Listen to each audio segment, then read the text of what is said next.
Play around with passing them around the circle. You're getting to see behind the scenes. So don't tell anyone, it's our secret. The pace was very natural, that children can really tune into these languages that aren't verbal. They were still able to kind of really tune into it because of that natural pace of there. Every day on my planet, I have a birthday party for a special person in my life. There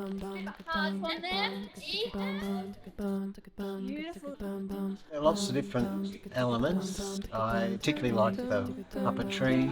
The lighting was really good, created a lot of mood.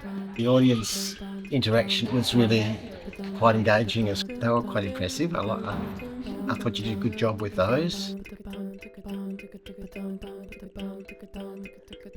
You describe the show. When the lab lighter marries the lab And why, with a spoon.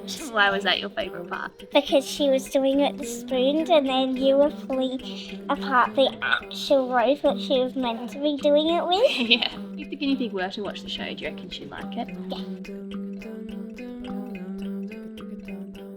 Thank you for the workshop, for the kids that participated, made the show even better, because they could relate more to it. It was very rich about the imagination, and yeah, it was awesome.